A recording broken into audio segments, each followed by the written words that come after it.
बेळगाव जिल्ह्यातील खानापूर तालुक्यातील नंजनकोडल ग्रामपंचायतीत माहितीच्या अधिकाराखाली माहिती मागितल्याच्या कारणावरून अर्जदाराच्या सहकार्यावर ग्रामपंचायत सदस्यांनी जीवघेणा हल्ला केल्याची घटना मंगळवारी घडली। सागर गावचे विष्णू पाटील यांनी काही दिवसांपूर्वी नंजनकोडल ग्रामपंचायतीकडे गावात झालेल्या कामकाजाची माहिती मागितली होती, परंतु या घटनेचा राग मनात धरून ज्ञानेश्वर पाटील यांनी अर्जदार विष्णू पाटील यांचे सहकारी व शेजारी परशुराम पाटील यांच्यावर मंगळवारी संध्याकाळी जीवघेणा हल्ला केला। ವಿಷ್ಣು ಪಾಟೀಲ್ ನಮ್ಮ ಊರು ಸಾಗರೆ ನಾನು 21 ತಾರೀಕಿಗೆ RTI ಹಚ್ಚಿದೆ। ನಮ್ಮ ಏನೇನು ಗಾವದ ವಿಕಾಸ ಆಗಿದೆ, ಏನು ಪೆಂಡಿಂಗ್ ವರ್ಕ್ ಇದೆ, PM ಗ್ರಾಮ ವಿಕಾಸದಲ್ಲಿ ಏನಾಗಿದೆ, ಏನೇನು ರೋಜಗಾರದಲ್ಲಿ ಸ್ಕೀಮ್ ಬಂದಿತ್ತು, ಏನು ಅದಕ್ಕೆ ಹಚ್ಚಿದೆ ನಾನು।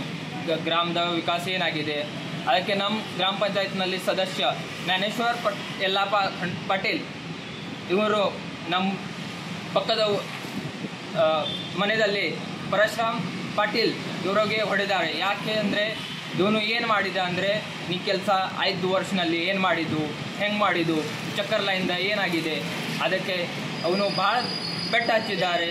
ಇವನು ಏನು ಮಾಡಿದ ಅಂದರೆ ನೀನು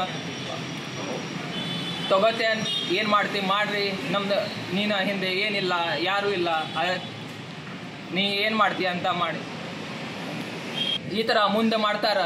ಯಾರು ಗಾವ್ನಲ್ಲಿ ವಿಲೇಜ್ನಲ್ಲಿ ಯಾರು ಪಾರ್ಟಿ ಮಾಡ್ತಾರ, ರಾಜಕಾರಣ ಮರಣದಲ್ಲಿ ಯಾರು ಬರ್ತಾ ಇಲ್ಲ, ಯಾರು ಇಲ್ಲ, ಹಿಂಗೆ ಅವನ ಮನೆಯಲ್ಲಿ ಹೋಗಬಾರ್ದು, ಅವನ ಕೆಲಸನಲ್ಲಿ ಹೋಗಬಾರ್ದು, ಈ ಥರ ರಾಜಕಾರಣ ಮಾಡ್ತಾರೆ। ನಾನು ಒಂದು ವಿಡಿಯೋಗೆ ಮೇಲ್ ಮಾಡಿದ್ದು, ಬಟ್ ಅವನು ರೆಸ್ಪಾನ್ಸ್ ಮಾಡಲಿಲ್ಲ। ನಮ್ಮ ಮನೆಯದ ಅರ್ಜಿ ಹಾಕಿದ್ದು ಅದು ರೆಸ್ಪಾನ್ಸ್ ಮಾಡ್ತಿಲ್ಲ, ಇಲ್ಲ ಏನು ಕೆಲಸ ಮಾಡ್ತಾ ಇದೆ ಅದೇ ಗೊತ್ತಾಯಿಲ್ಲ। ಅದಕ್ಕೆ ನಾನು RTI ಹಚ್ಚಿದ್ದೆ, ಬಟ್ ಅವನು ಏನು ರಾಂಗ್ क्रॉस व्हेरीफाय ಮಾಡಿದ್ದಾರೆ ಅಂದರೆ ಅವನ ಬೆಟ್ಟ ಹಚ್ಚಿದ್ದಾರೆ। जखमी परशुराम यांना खानापूर येथील तालुका सार्वजनिक रुग्णालयात दाखल करण्यात आलं असून नंदगड पोलीस ठाण्यात या प्रकरणाची नोंद झाली आहे। नागेश नायकर, KMM मराठी, खानापूर।